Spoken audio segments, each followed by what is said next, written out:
அதிமுக ஊழல் நடந்திருந்ததுன்னா அத பத்தி உங்ககிட்ட தகவலே கிடையாதா? தரவுகளே கிடையாதா?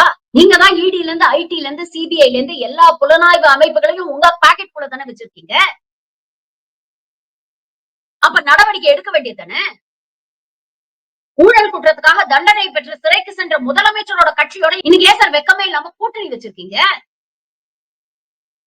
சரி, அதிமுக மீதுதான் நடவடிக்கை எடுக்கல. திமுக ஊழல் கட்சி, எங்கும் ஊழல், எதிலும் ஊழல் அப்படின்னு பேசுறீங்கல்ல, நடவடிக்கை எடுக்க வேண்டியது தானே? போதுமான தரவுகள், ஆதாரங்கள் இருந்ததுன்னா இன்னைக்கு செந்தில் பாலாஜி மீதோ, பொன்முடி மீதோ நடவடிக்கை எடுக்க வேண்டியது தானே? 11 வருஷமா எதுக்கு வேடிக்கை பார்த்துட்டு இருக்கீங்க? அப்ப யாரை ஏமாத்துறதுக்காக இந்த பேச்செல்லாம் நீங்க பேசிட்டு இருக்கீங்க? உண்மையிலேயே ஊழல ஒழிக்கணும்னு நீங்க நினைச்சீங்கன்னா, உங்க கட்சி செய்யக்கூடிய ஊழல முதல்ல ஒழிங்க. பீகார்ல ஒரு பக்கம் ஸ்பெஷல் இன்டென்சிவ் ரிவிஷன் நடத்திட்டு இருக்கும்போது, இன்னொரு பக்கம் சிஏஜி ரிப்போர்ட் வருது. 70,000 கோடிக்கு கணக்கில்ல அப்படின்னு ரிப்போர்ட் வருது. இன்ஃப்ராஸ்ட்ரக்சர்ங்கிற பேர்ல 7 லட்சம் கோடி நீங்க ஊழல் பண்ணிருக்கீங்க அப்படின்னு சிஏஜி ரிப்போர்ட் சொல்லுது. ஆயுஷ்மான் பாரத்ல ஆரம்பிச்சு மேக் இன் இந்தியா வரைக்கும் எல்லாத்துலயும் ஊழல். மக்கள் கிட்ட இருந்து வரி அப்படிங்கிற பேர்ல அவ்வளவு லட்சம் கோடி வசூல் பண்றீங்க. ஆனா இன்னைக்கு தரமான சாலைகள் இல்ல, தரமான போக்குவரத்து இல்ல. இந்த ஊழலை பத்தி எல்லாம் நீங்க பேச மாட்டீங்க. அப்புறம் இவரை எப்படித்தான் சாணக்கியான்னு சொல்றாங்களோன்னு தெரியல. ஏன்னா கணக்குல பயங்கர கொசுவா இருக்கிறார். கடந்த தேர்தல்ல அதிமுக 21% வாக்கு வாங்குச்சு. பிஜேபி 18% வாக்கு வாங்குச்சு. இப்ப பாருங்க, அசெம்பிளி தேர்தல்ல 39% வாங்கி என்டிஏ கூட்டணி ஆட்சி அமைக்கும்.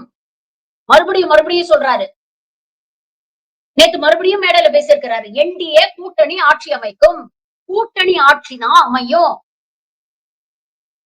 கூட்டணி ஆட்சிக்கு யார் முதலமைச்சர் அப்படிங்கிற பேச்சே எடுக்கல. எடப்பாடி அவர்களுடைய பேரே சொல்லல.